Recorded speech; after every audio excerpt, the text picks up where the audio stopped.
नमस्कार विद्यार्थी मित्रांनो, जवाहर नवोदय विद्यालय परीक्षा 2025 फॉर्म सुटलेले. फॉर्म भरण्याची लास्ट डेट 29 जुलै. म्हणजे तुमच्याकडे जवळपास अजून सव्वा महिना आहे. या सव्वा महिन्यामध्ये काही गोष्टी तुमच्या जर नसतील किंवा अपूर्ण असतील तर पूर्ण करून घ्या. त्यातली एक महत्त्वाची गोष्ट आहे फॉर्म भरताना कास्ट सर्टिफिकेट. आपल्याला माहिती की ही JNVची एक्झाम सेंट्रल गव्हर्नमेंटकडनं घेतली जाते किंवा सेंट्रल गव्हर्नमेंटकडनं हे एक्झाम घेऊन सिलेक्शन प्रोसेस केली जाते आणि पुढचं शिक्षण सुद्धा सेंट्रल गव्हर्नमेंटच तुमचं करून घेते CBSE पॅटर्ननुसार. सो यासाठी ही जी एक्झाम होणार आहे, ह्या एक्झामला फॉर्म भरताना जे महत्त्वाचे डॉक्युमेंट लागतात त्यातलं एक महत्त्वाचं डॉक्युमेंट आहे कास्ट सर्टिफिकेट. मग कास्ट सर्टिफिकेट कोणते चालेल, कधीचे हवे आणि फॉर्म भरताना लागणार का, थोडक्यात त्याची आपण माहिती घेऊया.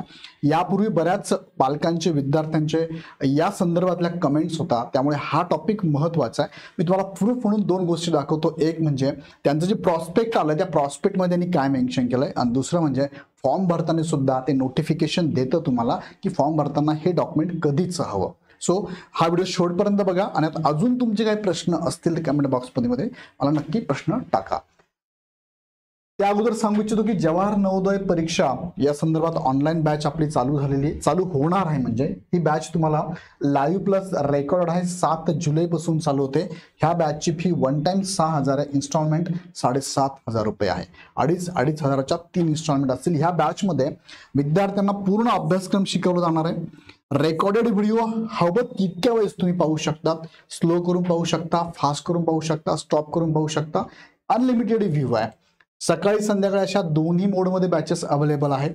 लाईव्ह डाऊट क्लासेस आणि चॅटच्या माध्यमातून शंकांचं निरसन आहे. आठवड्यातून एकदा टेस्ट पण असणार आहे, टेस्ट अनालिसिस पण असणार आहे, पालकांशी मीटिंग पण असणार आहे, काउन्सिलिंग पण असणार आहे. रेग्युलर प्रॅक्टिस टेस्ट आहे. त्यानंतर मोबाईल, लॅपटॉप आणि टॅब अशा सर्व डिव्हायसेसवरती तुम्ही ही बॅच बघू शकतात. ओके, सो ही बॅच घेण्यासाठी अकॅडमीचं ॲप आहे किंवा या नंबरला तुम्ही कॉल करा. आमची टीम पूर्ण तुम्हाला इन्फॉर्मेशन देईल. चला मुख्य मुद्द्याकडे घेऊन जातो. कास्ट सर्टिफिकेट कोणते हवे, स्टेटचे की सेंट्रलचे? पहिला मुद्दा क्लिअर करूया आपण. कास्ट सर्टिफिकेट तुम्हाला सेंट्रलचेच हवे, स्टेटचे चालणार नाही. आता त्यांनी या संदर्भात तुम्ही प्रॉस्पेक्टमध्ये गेलात आणि प्रॉस्पेक्टमध्ये 4 नंबरचा 5 नंबरचा हा पॉईंट आहे किंवा 6 नंबरचा पॉईंट आहे. यामध्ये त्यांनी मेन्शन केलेलं आहे की तुमचं सर्टिफिकेट, जसं की तुमच्याकडे सर्टिफिकेट SC असेल, ST असेल किंवा OBC असेल, ह्या 3च कॅटेगरीचं सर्टिफिकेट इथे कन्सिडर केलं जातं. आणि त्यापैकी तुम्ही ज्या कॅटेगरीतनं बिलॉंग करतात ते सर्टिफिकेट तुमच्याकडे सेंट्रलचंच असावं लागेल. लक्षात घ्या, सेंट्रलच असावं लागेल. त्यांनी सांगितलं बघा, as the case may be in JPG format during filling the online application form. In case of OBC category, only central OBC certificate issued by the component government authority is accepted. आता त्यांनी OBC साठीच इथे म्हटलेलं आहे. म्हणजे SC ST ला सेंट्रलचं लागतं की नाही याबद्दल त्यांनी असं मेन्शन केलेलं नाहीये. मात्र आपण पुढे गेलो, आपण त्यांचं अजून एक इथे त्यांनी अजून एक प्रॉस्पेक्ट मध्येच मेन्शन केलेलं आहे की कास्ट सर्टिफिकेट कोणते चालेल. हा बघा, हा पॉईंट आहे 3.6. हा पॉईंट आपण लक्षात घेतलं, तुमच्या लक्षात बघा. Candidate belonging to the scheduled caste SC, scheduled tribe ST and other backward class will have to produce a certificate of scheduled caste, scheduled tribe OBC at the time of seeking admission if provisionally selected.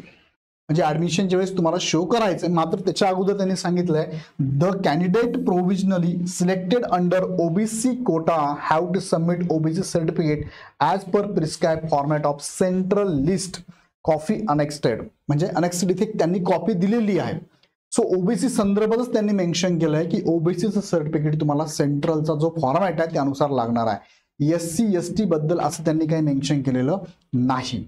Such certificate should be obtained from the component authority well in advance so that it may be submitted to the principal of JNV concerned at the time of verification of document.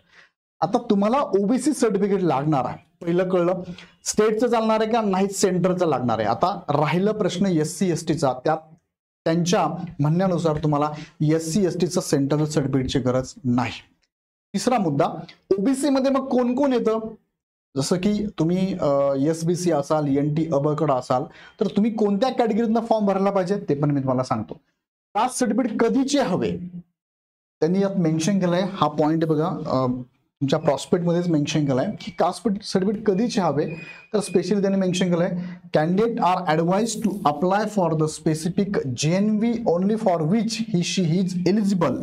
Submission of the false information is respect of residence and study details will lead to cancellation of candidate. म्हणजे त्याच्या अगोदर त्यांनी म्हटल्याप्रमाणे all the efforts are to be made to provide correct information in the portal which may be substantial at the time of admission after selection with supporting document. आता तुम्ही form भरताना ज्या कॅटेगरीमधून भरणार आहात त्या कॅटेगरीचं सर्टिफिकेट तुमच्याकडे फॉर्म भरतानाच असणं गरजेचं आहे. आता हे तुम्ही म्हणाल की हे कशावरून सर, त्यांनी सांगितलंय की तुम्ही जी पण माहिती भराल ती ट्रू असावी. फॉल्स जर असेल तर तुमचं ऍडमिशन कॅन्सल करू शकतात ते किंवा तुम्ही अपात्र होऊ शकतात. सो आत्ताच फॉर्म भरताना तुमच्याकडे डॉक्युमेंट असणं गरजेचं आहे. याला प्रूफ म्हणून अजून मला पुढची स्लाइड दाखवतो. मी कोणते कास्ट सर्टिफिकेट काढावे नसल्यास काय करावे. ओके, ही स्लाइड मी नंतर दाखवतो, पण हे दाखवतो बघा. फॉर्म भरताना कास्ट सर्टिफिकेट कोणते हवे बघा. कास्ट सर्टिफिकेट त्यांनी 4च ऑप्शन दिले. त्यामध्ये एक आहे जनरल, एक आहे SC, एक आहे ST, एक आहे OBC. मग तुम्ही OBC मधनं फॉर्म भरत असाल तर OBC सेंट्रलचं हवं.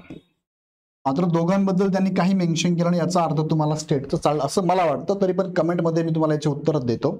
पण आता सध्या जरी OBC असेल तर तुम्हाला सेंट्रलचं पाहिजे. आणि फॉर्म भरताना त्यांनी इथे बघा, जेव्हा मी OBC सिलेक्ट करतो तर मला फॉर्म भरताना काय ऑप्शन येतोय, upload valid category certificate. NVS will accept OBC certificate as per central list only. म्हणजे सेंट्रलच्या प्रमाणेच तुम्हाला OBCचं सर्टिफिकेट लागणार आहे, तुमचं महाराष्ट्र सरकारचं चालणार नाही. आणि इथे सांगितल्याप्रमाणे फॉर्म भरतानाच ते सांगताय की फॉर्म भरतानाच तुम्हाला OBCचं सर्टिफिकेट लागणार आहे, तुम्हाला नंतर देऊन चालणार नाही. सो ह्या डेटेडचं ज्या दिवशी तुम्ही फॉर्म भरताय 29 जुलैच्या आज जेव्हा फॉर्म भराल त्या डेटला व्हॅलिड असणारं OBC सर्टिफिकेट तुमच्याकडे असेल तर तुम्ही त्या सर्टिफिकेटद्वारे फॉर्म भरा. अन्यथा तुमच्याकडे जर सर्टिफिकेट नसेल तुमच्याकडे तर तुम्ही जनरल मधनं फॉर्म भरू शकता. जनरलसाठी कोणत्याही सर्टिफिकेटची गरज नाही. एखादा विद्यार्थी म्हणतो असं सर मी स्टेटमध्ये OBC आहे किंवा स्टेटमध्ये NT ब कड आहे किंवा SBC आहे किंवा अदर कास्ट आहे पण माझ्याकडे सेंट्रलचं नाहीये. सो तुमच्याकडे निघत असेल तर काढायचा प्रयत्न करा. 29 जुलैपर्यंत वेळ आहे. पण जर निघत नाहीच आहे, अल्टिमेटली सेंट्रलचे काही निकष आहे त्यानुसार निघतच नसेल तर तुम्हाला जनरल मधनं फॉर्म भरता येणारे काही प्रॉब्लेम नाहीये. फक्त एवढंच आहे की तुम्हाला रिझर्वेशन तिथे मिळणार नाही, जनरलच्या कोट्यातनं तुमचा विचार केला जाईल. आता यामध्ये तुम्ही जेव्हा फॉर्म भरतात ना, फॉर्म भरताना तुम्हाला इथे बघा विचारलंय त्यांनी फॉर्म भरताना हे जे पॉईंट्स आहे त्यामधला हा एक पॉईंट आहे, अपलोड कॅटेगरी सर्टिफिकेट. आता तुम्हाला कॅटेगरी सर्टिफिकेट अपलोड करायचंय कुणाला, ओनली फॉर SC, ST आणि OBC. जनरलला अपलोड करायचं आहे का नाही, जो कोणत्याच कॅटेगरीत येत नाही तो जनरल मध्ये ज्याला आपण ओपन म्हणतो. आणि ज्यांच्याकडे सर्टिफिकेट असेल त्यांनी त्यानुसार ते अपलोड करायचे. आणि त्यांना तुमच्या प्रॉस्पेक्ट मध्ये पण सांगितलंय की OBC कॅन्डिडेटला फक्त सेंट्रलचं लागतंय, SC, ST बद्दल असं काही सांगितलेलं नाही. सो तुम्ही फॉर्म भरताना काळजीपूर्वक फॉर्म भरा. SC, ST कॅटेगरीच्या उमेदवारांना त्यांचं स्टेटचं पण चालणार आहे, फक्त OBCला मात्र सेंट्रलचं चालणार आहे. हा मुद्दा क्लिअर झाला. आता पाठीमागे घेऊन जातो की सर मी स्टेटमध्ये वेगळ्या कॅटेगरीमध्ये मोडतो तर मला आता कोणत्या कॅटेगरी कोणतं सर्टिफिकेट लागेल. बघा, मी कोणते कास्ट सर्टिफिकेट काढावे नसल्यास काय करावे. त्यातला पहिला मुद्दा बघा, NTचे सर्व NT अ ब क आणि ड, त्यानंतर SBC. ओके, त्यानंतर जर कोणी येत असेल तर SCBC. आता SCBC याच्यात येणारच नाही पण ह्या मुद्दे सांगतो. हे का 5 कास्टचे कॅन्डिडेट आहे, NT अ ब क ड आणि SBC ह्या सगळ्यांना, आणि याच्यामध्ये OBC पण आला, ह्या सगळ्यांना OBC मधूनच कास्ट सर्टिफिकेट काढणं गरजेचं आहे. यात मी OBC पण लिहितो, OBC. आणि कोणतं लागेल हे OBC सेंट्रलचं हवं. त्यानंतर जर एखादा उमेदवार SCBC मोडत SCBC मध्ये मोडत असेल किंवा EWS मध्ये मोडत असेल किंवा ओपन मध्ये मोडत असेल तर ह्या कॅन्डिडेटला ओपन किंवा त्याला इथे सेंट्रल मध्ये जनरल म्हणतो आपण, जनरल कॅटेगरीमधून फॉर्म भरायचा आहे आणि याला कोणत्याही सर्टिफिकेटची गरज नाही. इवन दो या उमेदवारांकडे जर सर्टिफिकेट नसेल तर ते सुद्धा ह्या कॅटेगरीमधनं म्हणजेच जनरल मधनं फॉर्म भरू शकता, काही प्रॉब्लेम नाहीये. ओके, सो नसल्यास काय करावं तर ओपन जनरल मधनं भरावा, असल्यास तुम्हाला सर्टिफिकेट सेंट्रलचं काढणं गरजेचं आहे. SC, ST ला गरजच नाही. सो हे पण त्यांनी ते सांगितलं बघा, central OBC list such candidate will be treated as a government general category candidate in no case state OBC certificate is entertainment. म्हणजे तुम्हाला तुमच्याकडे सेंट्रलचं नसेल तर तुम्ही जनरल कॅटेगरीमधनं फॉर्म भरू शकता, काही प्रॉब्लेम नाही. सो अशा पद्धतीने कास्ट सर्टिफिकेट बद्दल थोडक्यात माहिती मी तुम्हाला दिली आहे. ओबीसी मधनं बिलॉंग करणाऱ्या उमेदवारांना सर्टिफिकेट हे ओबीसी सेंट्रलचं लागतं. काही प्रश्न मी शेवटपर्यंत टाकलेले आहे. मला कास्ट सर्टिफिकेट कोणते चालेल तर तुम्हाला सेंट्रलचं सर्टिफिकेट लागतं आणि कुणाला लागतंय, ओबीसीला लागतं. SC ST ला मात्र गरजेचं नाही. त्यानंतर कास्ट सर्टिफिकेट कधीचे हवे, तुम्ही जेव्हाही फॉर्म भरताना तुमच्याकडे ते असावं लागेल, ते अपलोड पण करायचं आहे. कास्ट सर्टिफिकेट फॉर्म भरताना लागणार का तर यस लागणार आहे. आणि व्हॅलिड कास्ट सर्टिफिकेट नसल्यास काय करावं तर तुम्ही जनरल मधनं फॉर्म भरावा. सो तुम्हाला अजून याच्याबद्दल काही प्रश्न असतील तर कमेंट बॉक्समध्ये नक्की टाका. व्हिडिओ आवडला तर लाईक करा, कारण मी सांगताना प्रत्येक माहिती विथ प्रूफ तुम्हाला सांगितलेली आहे. यात अजून काही अडचण असेल तर तुम्ही इग्नाइट अकॅडमीच्या आमच्या हेल्पलाईन नंबरला कॉल करू शकता. हा हेल्पलाईन नंबर आहे 89 83 34 58 57.